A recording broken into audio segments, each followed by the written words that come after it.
국민TV 광주지역협의가 주관하는 5.18 민주화운동 특별생방송 2부 초대 손님은 우리 김상집 선생님입니다. 광주를 말하면 저는 이제 수많은 분들이 광주에 기억해야 될 분들이지만 그 중에서 특히 저는 세 분을 잊을 수가 없습니다. 한 분은 김경철 선생님입니다. 광주 항쟁 당시에 첫 번째 희생자였던 농아 장애인 분이시죠.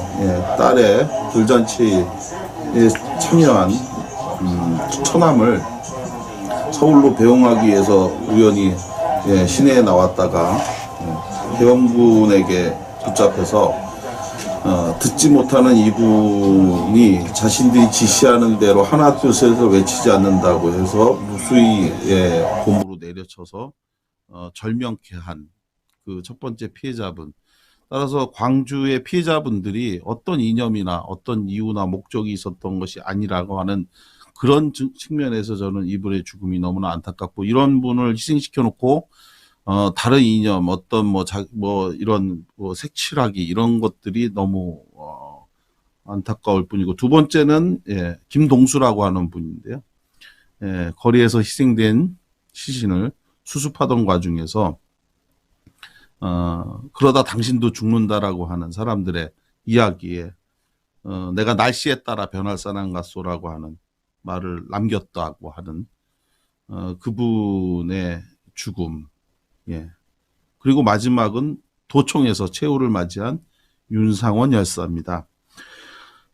당시 대변인으로 마지막까지 외신 기자들을 상대로 진실을 말하려고 애썼던 윤상원. 그래서 이분에 대해서 당시 외신 기자들은 굉장히 똑똑하고 그리고 굉장히 단정하고 단호한 그런 청년이었다, 이런 이야기를 하는데, 오늘 그분과 그 시절을 함께했던 귀한 분을 모셨습니다. 책 녹두서점의 5월의 공동저자이신 김상집 선생님입니다. 반갑습니다. 네, 반갑습니다.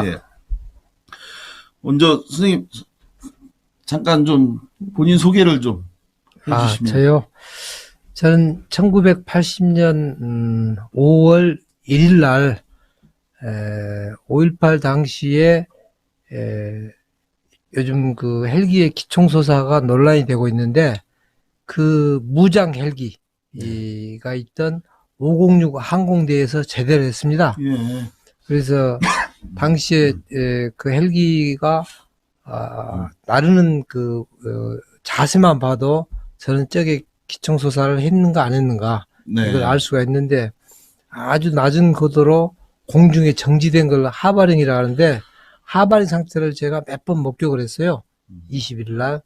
잠깐만, 선생님, 우리 정리를 해보면, 1980년 5월 1일 날, 우리 선생님께서 쓰신 그 글을 제가 좀 읽어보니까, 80년 5월 1일 날 군에서 막 제대를 하고, 그리고 나서 5월 17일까지, 이제 제대한 직후에, 이제 직장을, 전남 방직에서 구하시기 일하고 위해서 있었습니다. 다녔던 아주 평범한, 그런 군 전역자로서의 이제 행보를 하다가 우연히 그 1980년 5월 광주 항쟁에 근데 이제 군대 가시기 전서부터 그 광주에서 어떤 민주화 운동을 하시던 것 같아요. 그죠?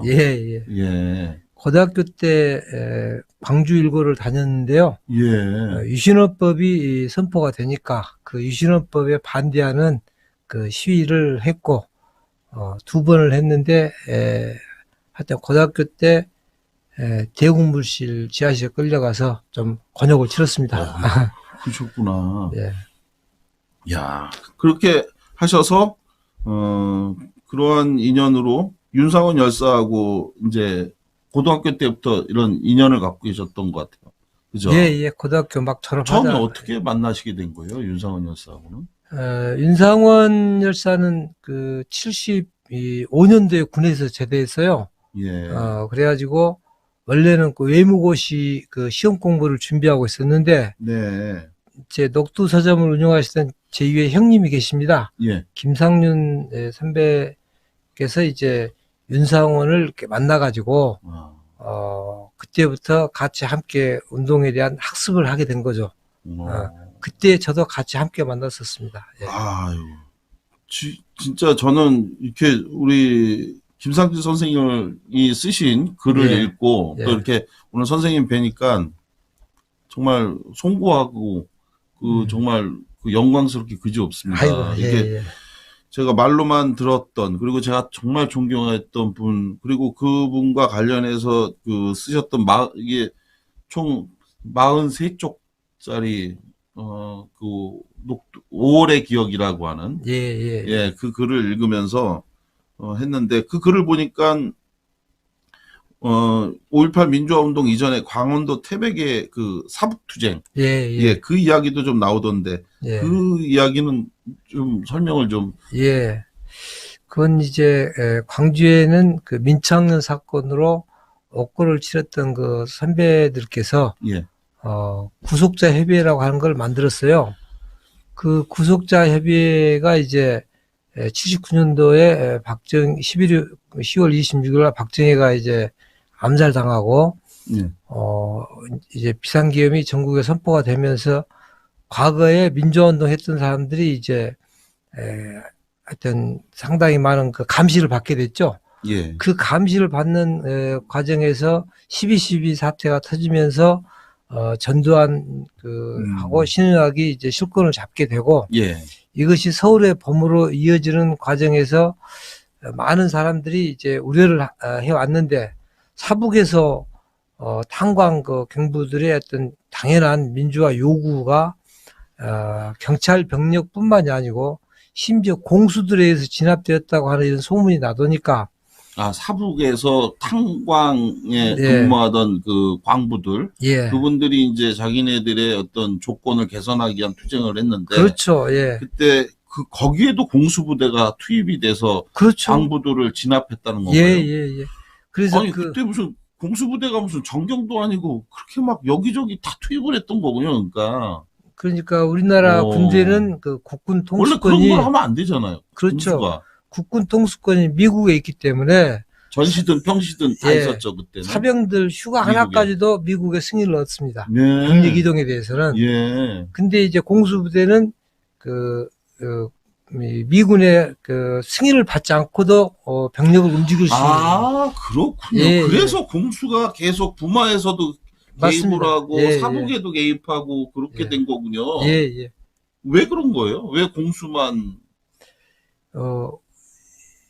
일반 국군 병력이 이동했을 때는 모든 보고들이 올라갑니다. 예. 다양한 채널로. 예. 그래서 자기들의 만행, 특히 대한민국 국민의 생명과 재산을 지키는 것을 하여튼 군인의 사명으로 알고 있는데, 그 군인들의 지시한 잘못된 명령이라든가 예. 이런 것들이 전부 미국에 보고가 될 거 아닙니까? 예. 그러면 이제 박정희가 암살당한 것도 사실 여러 가지 이유들이 있지만은, 예. 그런 어떤 보고 체계에 의해서 모든 것이 미국에 보고가 되니까, 결국 박정희도 하여튼 선상에서 암살당한 게 아니냐, 이렇게 보는 시각도 있는 거죠.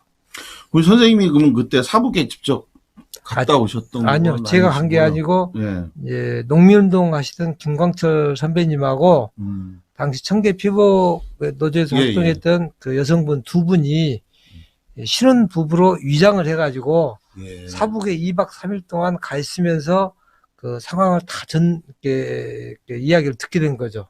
그래서 5월 5일 어린이날, 저희들이 이제 어린이날이면 애기들 손잡고 밖에 야유회를 가지 않습니까? 이때 시경정 옆에 그 야산에서 모이기로 한 거예요. 그래서 전부 다 이게 저희 예를 들어서 대공과라든가 정보과 형사들이 저희들을 이렇게 따라다니는데, 오늘은 어린이날이니까 야유회 갑니다, 이렇게 하고 전직 때 하여튼 봅시다, 이렇게 따돌리고 모인 겁니다.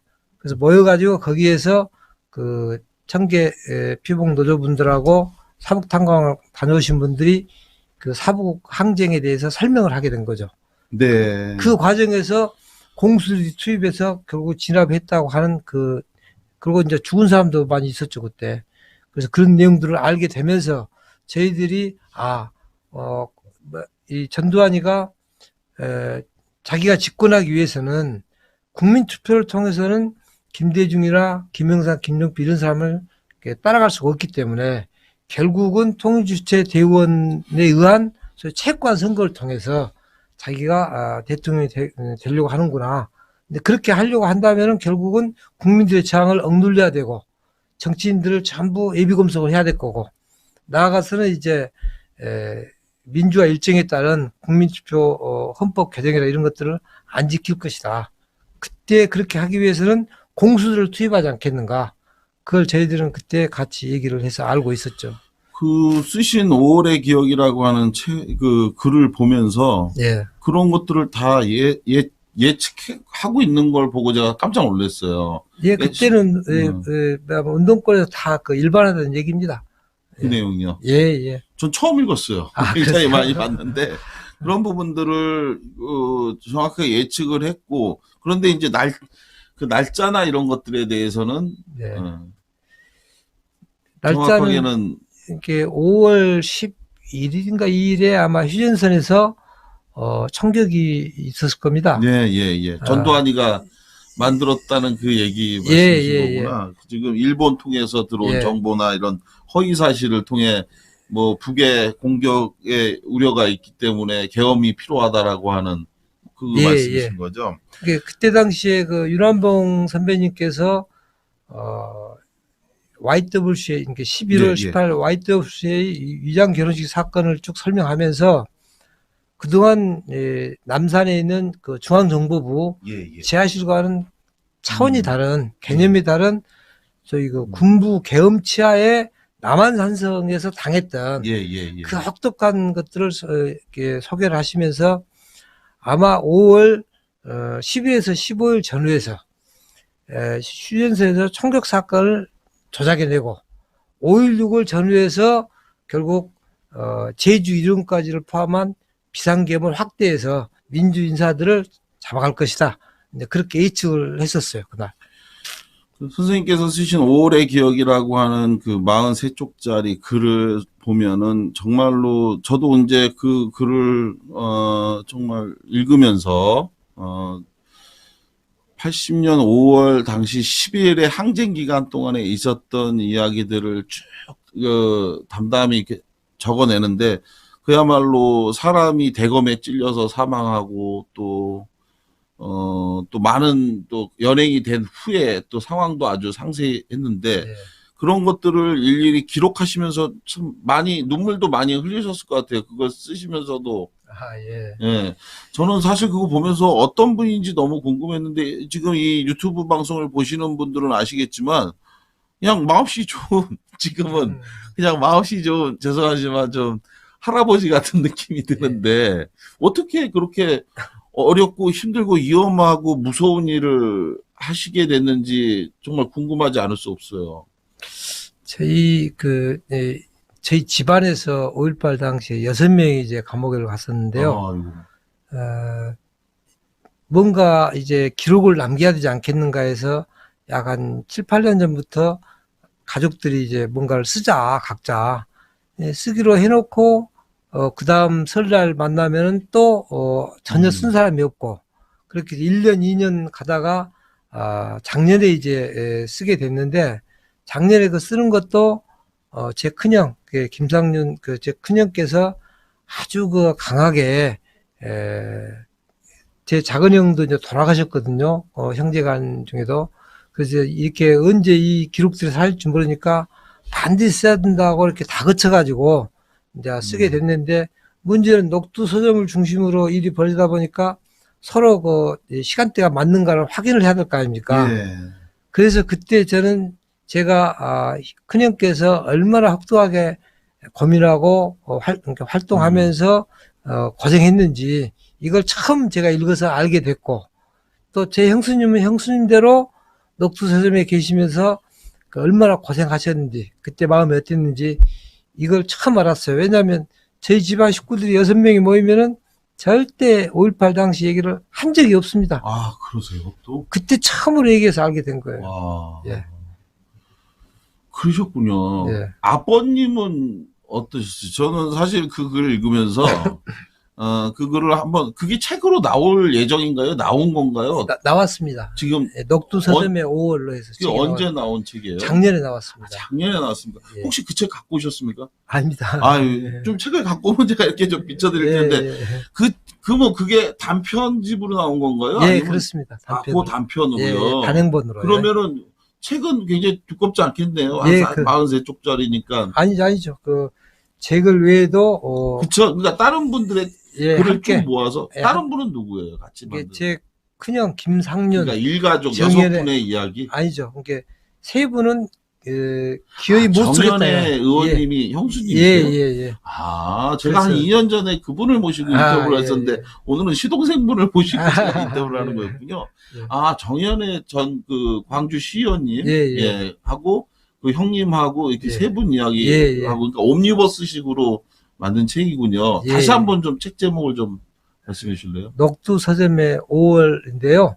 어. 그 책 제목이 이제 김상윤, 녹두 서점의 주인 김상윤은 감옥에서 예. 이제 사형을 예비 검속이 됐잖아요. 그렇죠. 5월 17일 날 예. 이제 광주에, 그러니까 전국 비상계엄령이 내기 전에 예비 검속으로 형님은 먼저 잡혀가셨고, 예. 그래서 감옥에서 고생한 이야기. 그때 이야기. 그리고 이제 서점에서 예. 서점이 이제 5월 18일부터 25일까지는 예. 총 센터였어, 센터. 예. 본게 모든 정보를 거기서 광주에서 일어나는 모든 내용을 예. 이렇게 모아서 예. 거기서 대자보도 쓰고 투사예보도 그렇죠. 만들고 해서 서점에서 상황 일지를 그걸 정리하고 있었기 때문에 서점을 통해서 그 상황 일지가 정리된 것이 제 손을 거쳐서 윤상원에게 가고 윤상원이 투사예보를 이렇게 만들고 그렇죠. 대자보도 여기에서 나가고 그렇게 됐던 거죠.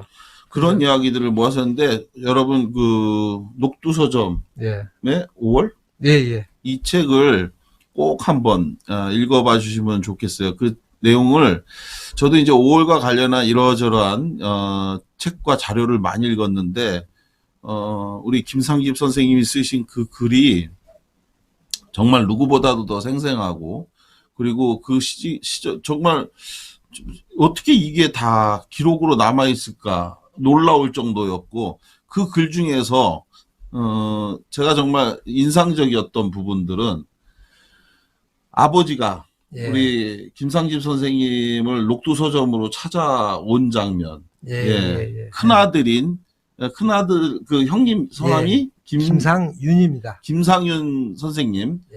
그분이 이제 예비 검속으로 잡혀간 상황에서 또 다른 아들인 우리 김상집 선생님이 또 잡혀갈까봐 아버지가 너도 잡혀가면 안 되니까 집으로 가자고 여기 너무 위험하다고 붙잡았는데 그걸 뿌리치고 또 현장으로 갔다는 그 장면이 너무나 가슴 아프고 인상적이었고 그리고 나서 그 후에 아버지가 훗날 들어보니까 대성통곡을 하면서 우셨다는 그런 얘기인데 그런 게 너무 정말 너무 감동적이었고 슬펐는데 아버님은 그 후에 어떻게 되셨어요?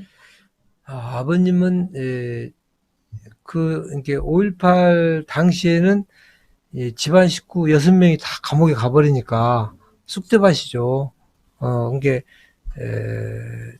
지금은 이제 아버님, 어머님 다 돌아가셨는데 아버님은 6.25 때 이게 저한테 할아버지 되시죠. 할머니 또 큰아버지, 큰어머니 또 이렇게 해서 한 8명인가가 몰살당했습니다. 6.25 때.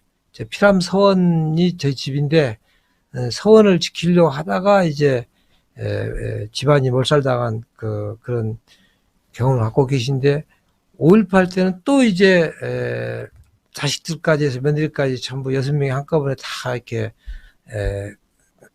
하여튼 잡혀가 버리니까 제 어머니 아버님 마음이 어땠을까. 지금은 이제 돌아가셨지만 돌아가신 뒤에 언제 돌아가셨습니까? 제 아버님은 이제 94년도에 94년에 돌아가시고 어머님은 이제 2012년도에 돌아가시고 김대중 대통령이 당선되는 거라도 좀 보고 가셨으면 더 좋으셨을 텐데. 그건 보고 가셨죠. 아, 94년에 돌아가셨는데 예, 맞습니다. 예, 대통령 98년에 되셨으니까 아버님은 못 보셨네요. 그걸 못 예. 보시고 가셨으니까 예. 결국은 아드님과 며느리가 그렇게 끌려가 고초당하고 고통받았는데 그래도 세상이 건강하고 좋은 곳으로 가고 있다라는 것까지는 보시질 못하고 하셨으니 예. 너무 가슴이 또 아픕니다.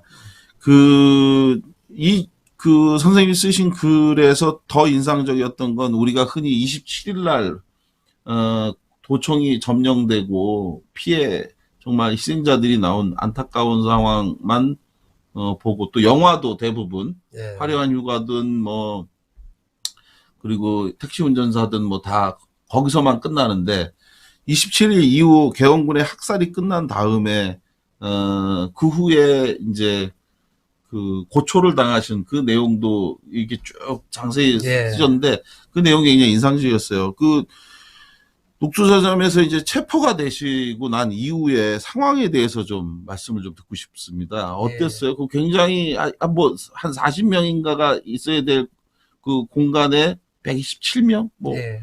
예. 처음에는 이제 130명이 넘게 있다가 며칠 뒤에 훈방될 사람 훈방되고 한 127명에서 130명 이 정도가 한방에 있게 된 거예요. 한 방이 이제 군대로 보면은 40명이 예. 정원이죠.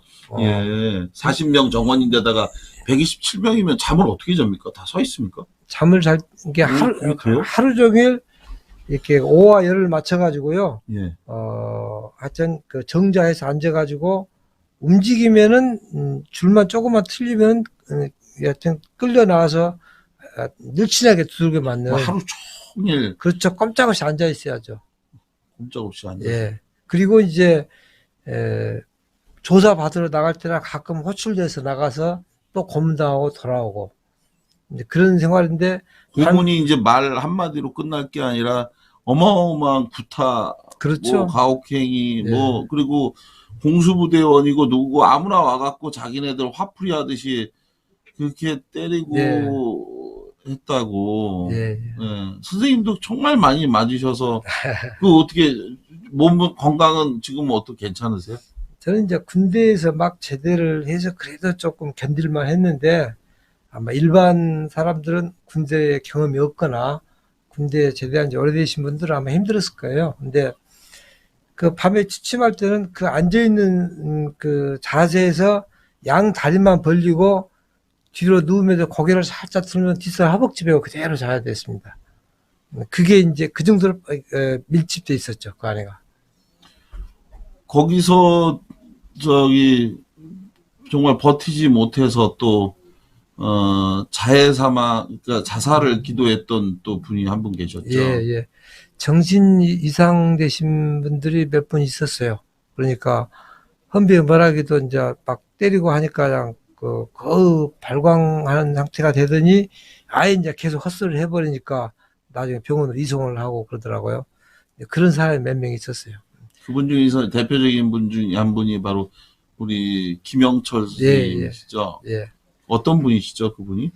이제. 예, 김영철 선배님은 이제 5월 27일 새벽에 개헌군이 쳐들어올 때 원래 1층을 먼저 이렇게 점령합니다. 개헌군들이. 예. 그 토끼모래식으로 별관 쪽 계단부터 이렇게 소리를 내면서 쳐들어와요. 그러니까 2층 복도에서 총을 쏘던 시민군들이 안으로 숨거나 이제 밀려서 이렇게 민원실 쪽으로 올 거 아닙니까? 네. 마지막에 민원실에 한 25명 가까이가 있었다는데 이때 김영철 선배도 그 민원실 안에 있었어요. 예. 이때 이제 윤상원 선배가 가장 먼저 총을 맞고 쓰러지고 그 쓰러진 몸을 2학년 기획위원하고 이제 김영철 선배가 도청 민주투쟁위원회 기획실장입니다. 예. 그래서 두 분이 이제 회의실 안으로 이렇게 모셔왔는데, 그리고 이제 총을 쏘고 계속 전투를 하다가 나중에 한 30여 분 뒤에 결국 이제 항복을 하게 된 거죠. 실타래가 떨어지니까. 그랬던 분이에요. 그분이 이제 후에 정신질환에 이제 고통에 시달리시다가 돌아가셨죠. 예.